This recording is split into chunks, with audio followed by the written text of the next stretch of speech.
we've come to near the end, but we're all still alive. About to roll that session end dice. Throwing out a 1. Looks like we got a 2. We probably have time for a couple of questions. Do you guys think ICRPG should retool the magic system? I've seen and heard some pushback against ICRPG because of the way magic is handled. That's a great question.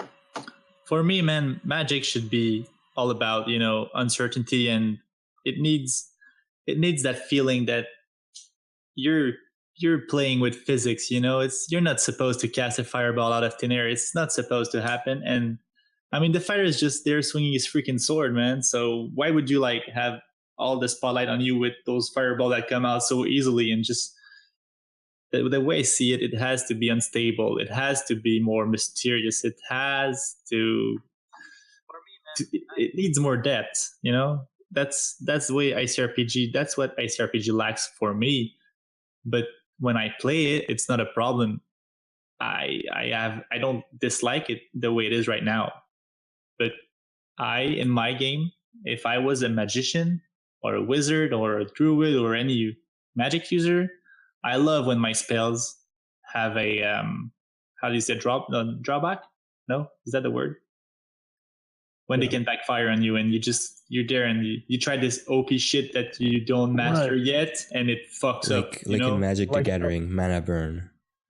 Or when Hankerin ran what was it? It was a Harbinger, and he was trying to use that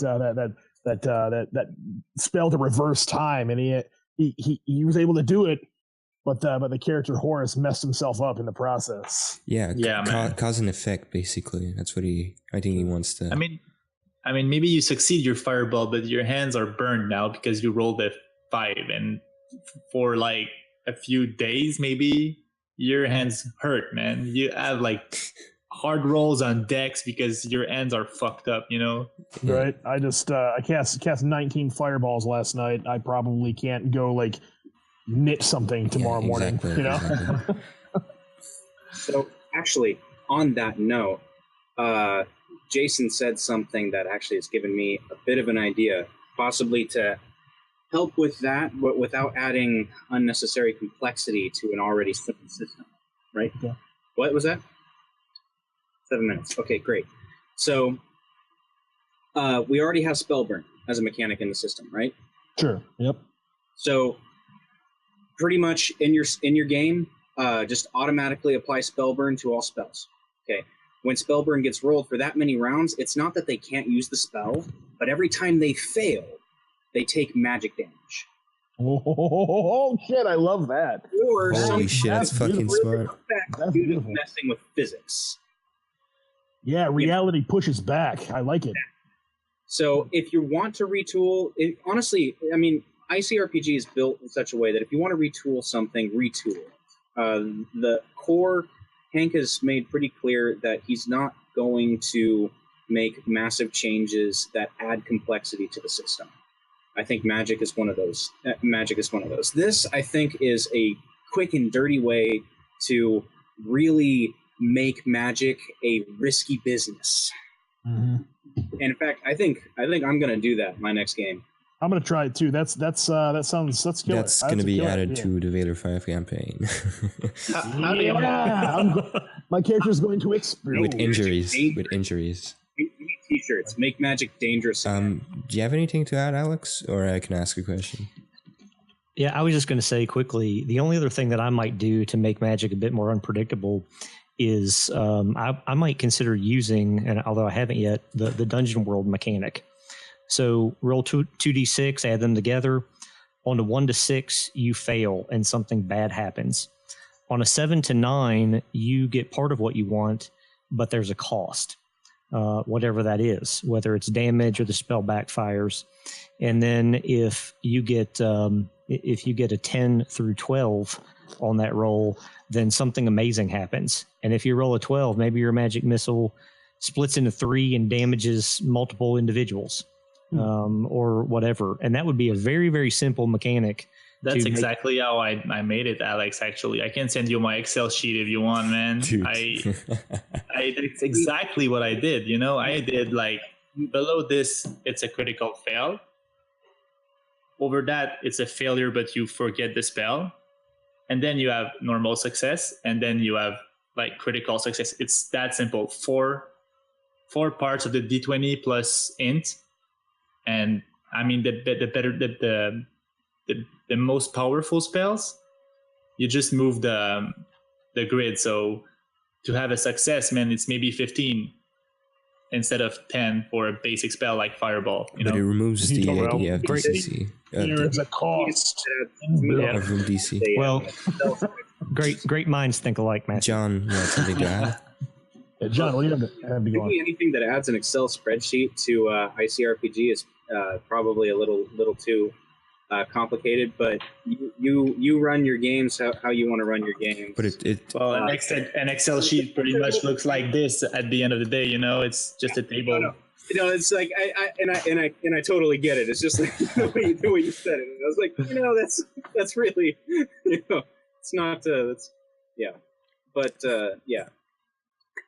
So I think that yeah. might have answered your question about magic complexity. Yeah, I think that pretty much hits the thing.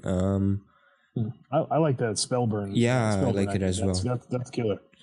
But yeah, matching too complicated. I do agree that make magic dangerous again. Like I kind of like the direction that you're going in there, Alex, with the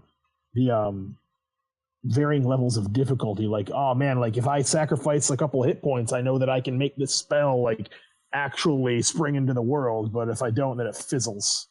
That's exactly the spell burn system of DCC in a way. I mean, sacrificing HP is simpler than what DCC says, so I'm not even gonna say it. But like, it works actually. It's like, oh my god, it's that moment that I need to succeed, and if I get a crit, it's even better. But if I fail, man, holy and you shit, can. Interesting that a lot of the more powerful spells in ICRPG already have like sacrifice 1 to 12 HP for additional effect. Anyway, And other things you can do is like.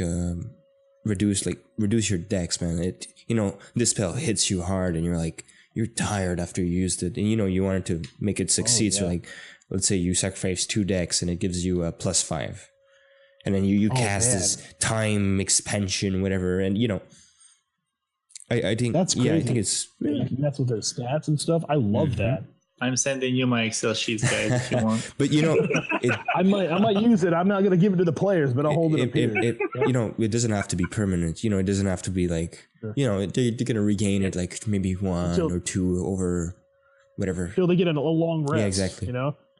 If you channel you have to sacrifice something to make that lightning bolt go off, but now like your hands are permanently stuck in like forks and you can't like hold a cup, And God knows in ICRPG long rest, man, you don't get them often, so it's pretty much like, do you really want to sacrifice 2 decks, man? Because maybe the next room is full of walls to climb. Maybe. Yes. But that's why you've got a levitating disc. yeah, exactly.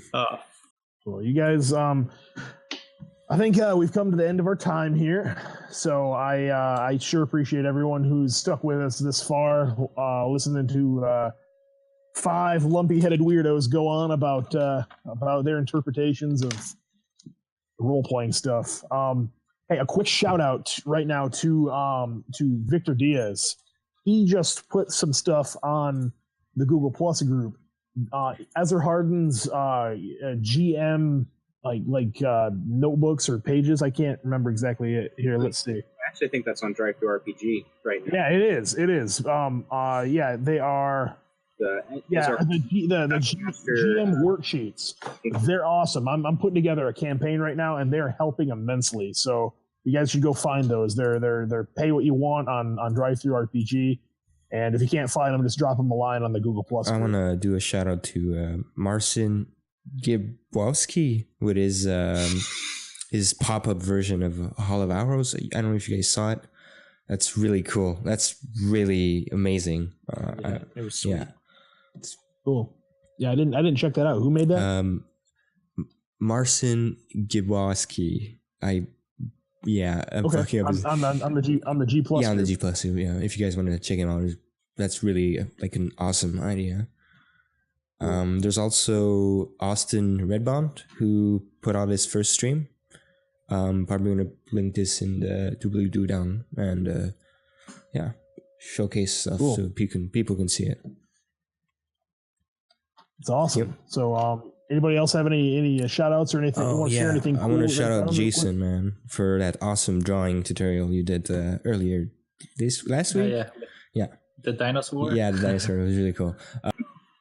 Well, guys, I appreciate you for thanks for stopping by our second ever episode of the Ultimate Effort podcast. Thanks very much. May your party be up. Yep. And your dragons go down. And I still didn't do an outro, so this is how it ends.